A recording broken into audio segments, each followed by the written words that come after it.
विद्यार्थियों,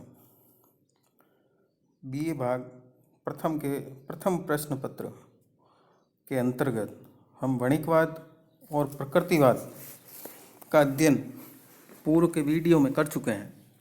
आज हम उसके बाद लेंगे एडम स्मिथ।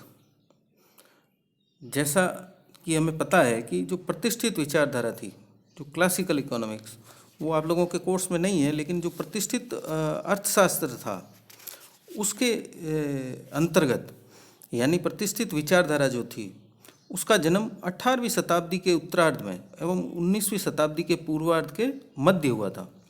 इस अवधि के दौरान जो भी अर्थशास्त्री आर्थिक विषयों पर लिखते रहे हैं, वे प्रत्यक्ष या परोक्ष रूप से इसी संप्रदाय के थे। आर्थिक विचारों के इस युग को स्वर्णिम युग यानी गोल्डन एज कहा जा सकता है, क्योंकि इस अवधि में नए नए आर्थिक एवं राजनीतिक युग का प्रारंभ हुआ था। इसी युग में ब्रिटेन में औद्योगिक क्रांति का श्री गणेश, अमेरिका का स्वतंत्र होना, वणिकवादी विचारों का अंत होना और उदारवादी या उदारपंथी विचारों का प्रारंभ होना था। एडम स्मिथ की महान पुस्तक जो वेल्थ ऑफ नेशंस है, राष्ट्रों की संपत्ति, का प्रकाशन भी इसी अवधि में हो चुका था। तो इस प्रकार से कुल मिलाकर यह युग उपलब्धियों का युग रहा है।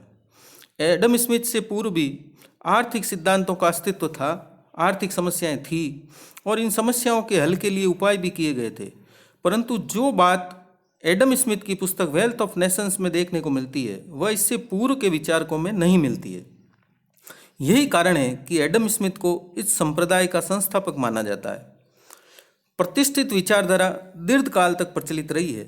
जितना अधिक विस्तार इस विचारधारा का हुआ, संभवतः उतना अधिक विस्तार अन्य किसी भी विचारधारा का नहीं हुआ है। प्रतिष्ठित संप्रदाय के विचार दूर दूर तक फैले हुए थे और उनको चुनौती देने वाला कोई भी नहीं था। यहाँ तक कि जिसने भी एडम स्मिथ के विचारों का अध्ययन किया, वही एडम स्मिथ का अनुयायी बन गया। एडम स्मिथ की पुस्तक वेल्थ ऑफ नेशंस का प्रकाशन 6 मार्च 1776 को हुआ था और इसका पूरा नाम था an inquiry into the nature and causes of the wealth of nations. आज भी इस विचारधारा की परंपरा समाप्त नहीं हुई है। इस विचारधारा को आज नव परंपरावाद या नव प्रतिष्ठित विचारधारा की संज्ञा दी जाती है। नियो क्लासिकल इसको कहा जाता है।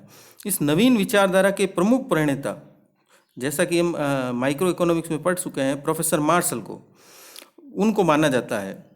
तो प्रतिष्ठित विचारधारा की जो बेल थी, जिसका प्रारंभ ब्रिटेन में हुआ और जो यूरोप के लगभग सभी देशों में फैलती हुई विश्व के अन्य देशों पर छा गई थी, वह आज भी किसी न किसी रूप में सभी जगह देखी जा सकती है। एडम स्मिथ का जो जन्म है वो 5 जून 1723 को स्कॉटलैंड के किरकेल्डी नामक स्थान पर एक न्यायाधीश के घर में हुआ था। एडम स्मिथ का दुर्भाग्य ये रहा कि उसके जन्म के 3 माह पूर्व ही उसके पिता का निधन हो गया था। प्रारंभिक शिक्षा माता से ग्रहण करने के बाद स्मिथ ग्लासगो विश्वविद्यालय में शिक्षा प्राप्त करने के लिए चले गए। वहाँ 1737 से लेकर 1740 तक उनकी शिक्षा हुई। यह एडम स्मिथ का सौभाग्य था कि वहाँ उसे प्रोफेसर फ्रांसिस हचेसन जैसे विद्वान अध्यापक मिले, जिसके निर्देशन में उसने शिक्षा पूर्ण की। हचेसन वहाँ नीतिशास्त्र के आचार्य के पद पर कार्यरत थे। उसका प्रभाव इस पर एडम स्मिथ पर जीवन पर्यंत बना रहा। इसके बाद वह 1740 से 1746 तक ऑक्सफोर्ड विश्वविद्यालय में शिक्षा प्राप्त करने के लिए चले गए, जहां उसके प्रधान विषय दर्शन शास्त्र, नीति शास्त्र और न्याय शास्त्र थे। इसके पश्चात उन्होंने 3 वर्ष तक एडिनबरा विश्वविद्यालय में अंग्रेजी साहित्य तथा राजनीतिक अर्थशास्त्र में निःशुल्क व्याख्यान दिए। इन व्याख्यानों में उसने व्यापारिक स्वतंत्रता के सिद्धांतों का पक्ष लिया और 1751 में उसे ग्लासगो विश्वविद्यालय में तर्कशास्त्र का प्रोफेसर नियुक्त कर दिया गया। वहाँ पर उन्होंने 1763 तक कार्य किया। एडम स्मिथ ने 1751 में अध्यापन के क्षेत्र में प्रवेश किया और 1759 में थ्योरी ऑफ मॉरल सेंटिमेंट्स नामक पुस्तक का प्रकाशन किया। इस पुस्तक से एडम स्मिथ को बहुत ही प्रसिद्धि प्राप्त हुई। 1762 में उसे ग्लासगो विश्वविद्यालय से LLD की उपाधि भी प्रदान कर दी गई।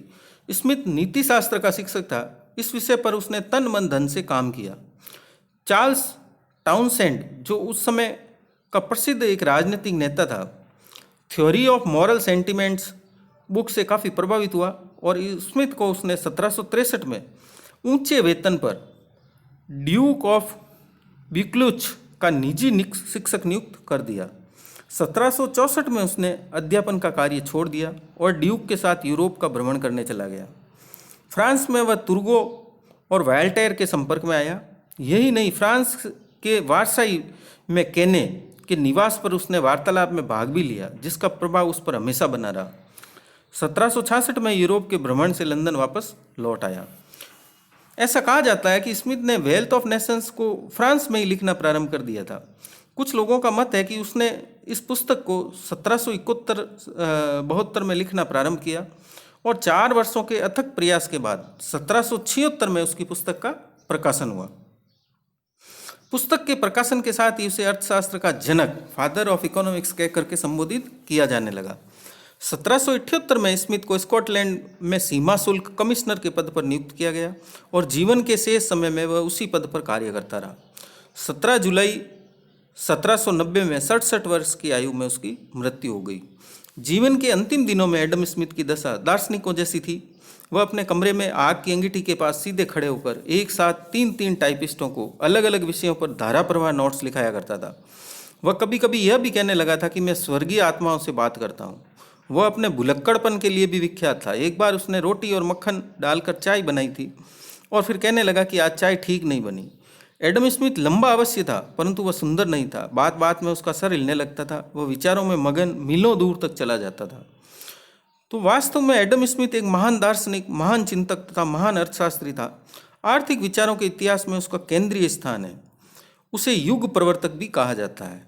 अर्थशास्त्र का प्रारंभ प्रकृतिवादियों के द्वारा चूंकि किया जा चुका था और वे इस नए विज्ञान की स्थापना करने के बहुत समीप थे, पर वे उसे ऐसा व्यवस्थित स्वरूप नहीं दे सके जैसा एडम स्मिथ ने दिया था। यही कारण है कि एडम स्मिथ को अर्थशास्त्र का जनक कहा जाता है। उसकी पुस्तक के प्रकाशन के बाद ही अर्थशास्त्र का अध्ययन एक स्वतंत्र विज्ञान के रूप में होने लगा था। एडम स्मिथ के विचारों को समझने से पहले हमें उनकी पुस्तक के बारे में थोड़ा सा समझ लेना चाहिए कि एडम स्मिथ की जो पुस्तक है वेल्थ ऑफ नेशन, जिसका प्रकाशन 6 मार्च 1776 को हुआ था, 1759 में उसकी प्रथम पुस्तक the theory of moral sentiments प्रकाशित हो चुकी थी। इस पुस्तक ने एडम स्मिथ को काफ़ी प्रसिद्धि दिलाई थी, परंतु वेल्थ ऑफ नेशंस के प्रकाशन ने उसे विश्व का महान चिंतक बना दिया। उसकी पुस्तक की तुलना मैकियावली के द प्रिंस तथा कार्ल मार्क्स के कैपिटल से की जा सकती है। कुछ अर्थशास्त्री तो उसके ग्रंथ को डार्विन की पुस्तक ओरिजिन ऑफ स्पाइस से भी ऊंचे स्तर का मानते हैं। तो वेल्थ ऑफ नेशंस वह महान ग्रंथ है जिसमें स्मिथ के द्वारा गवेषणात्मक शैली का प्रयोग किया गया। उसकी शैली सारगर्भित होते हुए भी बड़ी रोचक है। उसने अपनी पुस्तक में आर्थिक सिद्धांतों का बड़े ही अच्छे ढंग से समावेश किया है। पुस्तक को एक बार नहीं अनेक बार पढ़ते रहने पर भी हर बार उसमें ताजगी मिलती है। इन्हीं गुणों के कारण ही E.G. वैकफील्ड ने उसकी पुस्तक के बारे में लिखा है कि एडम स्मिथ राजनीतिक अर्थशास्त्र के विषय में कहानी सुनाने वाला है। उसकी पुस्तक उन लोगों का भी मनोरंजन करती है जिन्हें उससे शिक्षा नहीं मिलती, तथा दूसरों का मनोरंजन करके उन्हें शिक्षा देती है। तो इस प्रकार से जो एडम स्मिथ की पुस्तक है वो जनसाधारण के समझ में आने वाली थी और उस जनसाधारण के लिए ही लिखी गई थी, विशेषज्ञों के लिए नहीं। एडम स्मिथ ने अपने ग्रंथ को या वेल्थ ऑफ नेशंस को 5 खंडों में विभाजित किया था। प्रथम खंड में 11 अध्यायों का समावेश है। उसने सबसे अधिक ध्यान श्रम विभाजन पर दिया है। प्रथम खंड में श्रम विभाजन पर 3 अध्याय लिखे हैं। इस खंड में श्रम विभाजन के अतिरिक्त मुद्रा, मूल्य, मजदूरी, लाभ तथा लगान संबंधी अध्याय भी है। पुस्तक के दूसरे खंड में 5 अध्याय हैं तथा तीसरे खंड में 4 अध्याय है। दूसरे खंड में ब्याज, पूंजी तथा स्टॉक का वर्णन है, जबकि तीसरे खंड में विभिन्न देशों की संपत्ति व नगरों, ग्रामों, कृषि तथा उद्योगों के विकास का वर्णन किया गया है। चौथे खंड में 9 अध्याय है जिसमें उसने विदेशी व्यापार, बैंकिंग, आयात निर्यात, कर आदि की व्याख्या की है। इस खंड में उसने स्वतंत्र व्यापार की भी विस्तार से व्याख्या की है। और पुस्तक का जो अंतिम खंड है 5वां, उसमें 3 अध्याय है, लोकवित्त, करारोपण आदि का वर्णन किया है। तो अब हम इस बात पर कहते हैं कि क्या एडम स्मिथ वास्तव में अर्थशास्त्र का जनक था?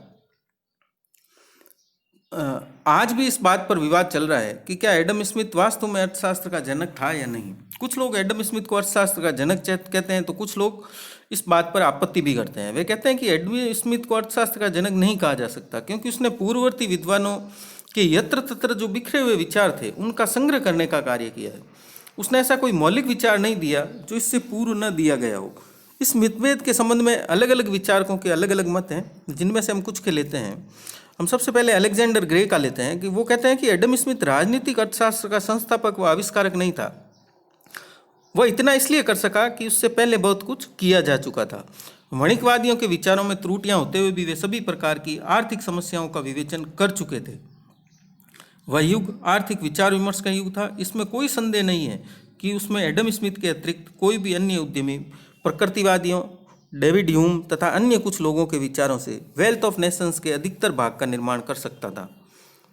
तो इस प्रकार से उन्होंने कहा कि इसने बिखरे हुए जो विचार थे पुराने प्रकृतिवादियों के और वणिकवादियों के, उन्हीं को संग्रहित किया है।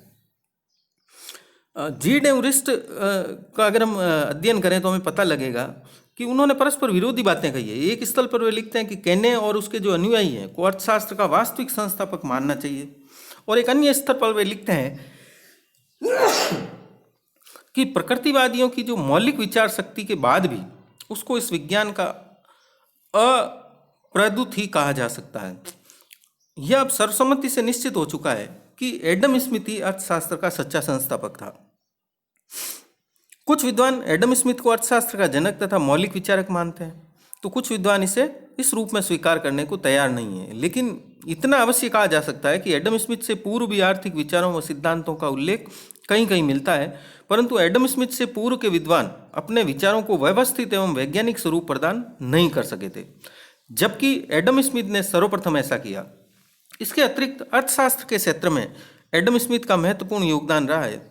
उसने ऐसे सिद्धांतों व विचारों का प्रतिपादन किया जो बाद में आर्थिक जगत के लिए सर्वाधिक महत्व के सिद्ध हुए।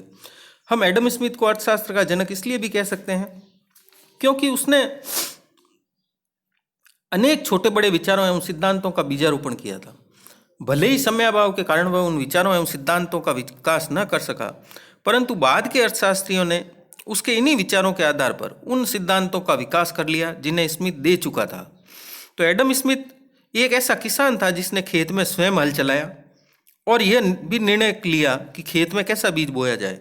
भले ही खेत की गुड़ाई, निराई, फसल की कटाई आदि का कार्य अन्य श्रमिकों द्वारा किया गया हो, इतने पर भी फसल का जो मौलिक उत्पादक है वो एडम स्मिथ ही है। तो भले ही उसने पुराने लोगों के यत्र तत्र बिखरे हुए विचारों को संग्रहित किया और वेल्थ ऑफ नेशंस के रूप में हमें प्रस्तुत किया, लेकिन ये सब करने का प्रयास उसने स्वयं किया।